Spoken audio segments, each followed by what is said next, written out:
urwandiko rushikirijwe n'abashinga amateka 200 n'umukenguza amateka umwe bava mu mugambwe CNL mu kiringo cyo muri 2020 no muri 2025 imbere y'abamenyesha makuru mu ntumbero gushigikira nyakubahwa umukuru w'umugambwe Honorable Agatogwasa akaba ariwe arongoye umugambwe akaba na urongoye abuserukira imbere y'amategeko.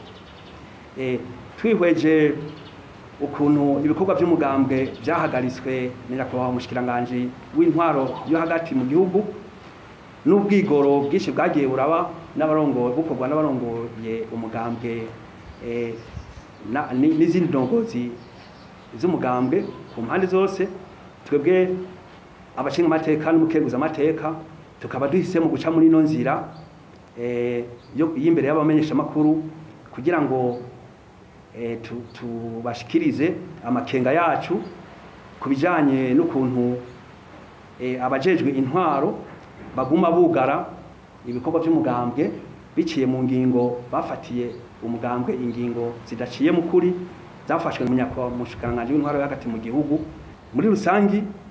Banyakubahwa abashinga amateka n'umukenguza amateka nibatahura ukuntu nyakubahwa umushikiranganje w'intwaro yo hagati mu gihugu atagomba kumviriza umuco uba uri mu nyandiko zagiye ziramushikirizwa zitanzwe n'abarongoye umugambwe ku mpande zose. Nyakubahwa duhereye kuri nyakubahwa mukuru w'umugambwe, izo nyandiko zikaba zija mu ntumbero yo kugira ngo berekane yuko ingingo zafatiwe umugambwe biciye mu makete yo ku itariki 17 z'ukwezi kwa gatanu no mu itariki ya kabiri kwezi kwa gatandatu 2023 y'umushikiranganje w'intwaro hagati mu gihugu, iterambere rusangi n'umutekano kuri bose. Izo ngingo ko zirakurikije amategeko tukaba turamusaba yuko izo ngingo yozikuraho. Haratunganijwe amakoraniro kaminuza ku itariki ya mbere, ikoraniro kaminuza risanzwe ku itariki 12 z'ukwezi kwa gatatu 2023. Iryo koraniro kaminuza rikaba ryari rijejwe guhinyanyura amategeko y'umugambwe twisunze rijya tegeko ry'igihugu ryo ku itariki 16 z'ukwezi kwa gatatu 2023 ritunganya gushasha uburere bw'igihugu, amaprovince, amakomine, imisozi n'amakarti. Rero iryo koraniro byarabaye, indongozi ziri ngaho n'abajya wani mu mwakajya kagwi niho bari hanyuma ibyafunditswe byaremejwe 100%. Nakajya kagwi karimo hanyuma no mu nyuma nyakubahwa umukuru w'umugambwe arasaba umushikiranganje w'intwara hagati mu gihugu yuko yomanuka hagati mu gihugu kugira ngo asigure ibyafunditswe muri iryo koraniro kaminuza. Umushikiranganje w'intwara hagati mu gihugu yaramwemera aramuha uruhusha, hamara manuka mu ntara 5 nshasha zigize igihugu, kandi nabo bo muri ako kagwi hamwe bari barimwo kugira aho hose ntabwigire bahakana ibyavuyemo. Mu nyuma ya kuba mukuru w'umugambwe yongera arasaba umushikiranganje w'intwaro hagati mu gihugu uruhusha rwo gutegura ikoraniro kaminuza ridasanzwe ryo gushiraho inzego mu rwego rukuru rw'umugambwe ku rwego rw'igihugu, organe nationale.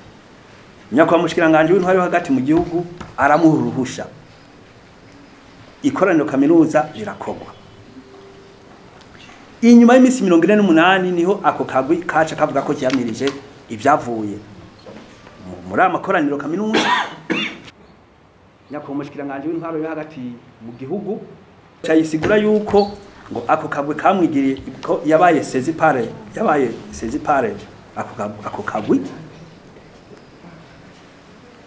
ko kamushikirije icyo bita plane mu Gifaransa. Iyo plane n'umukuru w'umugambwe nigeze ayibona, hanyuma nyakubahwa umushikiranganje w'intwaro yo hagati mu gihugu acarivuguruza avuga yuko ibyavuye mu makoraniro kaminuza yuko bitemewe.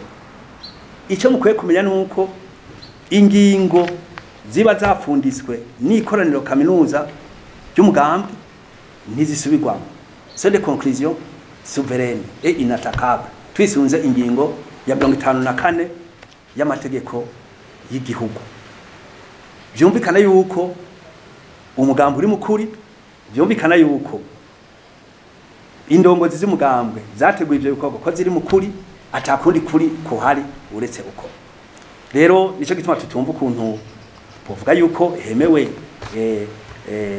inzego zo mu 2019 mu gihe ivyo bikorwa twe tubona yuko byari byaciye mukuri. Iko navuga ku ruhande rw'abashinga amateka tumenyera ibintu by'amategeko. Ijya koraniro kaminuza yo ku itariki 12 z'ukwezi kwa gatatu 2023 bose baraje. None bari kureka bari kuza bazi ko yuko hariho kutumvikana, baraje kandi bamwe baratanga n'intererano ku byohinduka. Hanyuma ibyavuyemo twabyemeje twese bose bakirije kuboko hejuru, nta numwe atakirije kuboko ngo yemere ibyavuye muri iryo koraniro kaminuza. Gusa ibibazo bigiye kubyuka cyane cyane inyuma yaho mu nzego nkumbura ako kago k'abantu 10 babonye baratakaje ibibanza bari barimo. Naho birumvikana kuko twisunze izi ntara nshasha zitanu tukubaka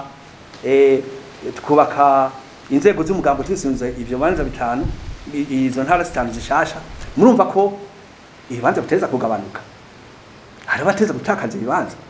Rero bivanye nuko kubaha umukuru w'umugambwe ingingo ya 47 iramurekurira yuko asha guhindura umuntu kamushyirana hariya, yabashize mu rwego mpanuzwa jambo bw'umugambwe bita conseil consultatif, kandi nago ruzo rukorana rwokoranye n'ibiro bikuru by'umugambwe. Mu isanzwe nta kintu kinini yabari batakaje, na cyane ko tuzi yuko muri bibanza turimo nitubihembego.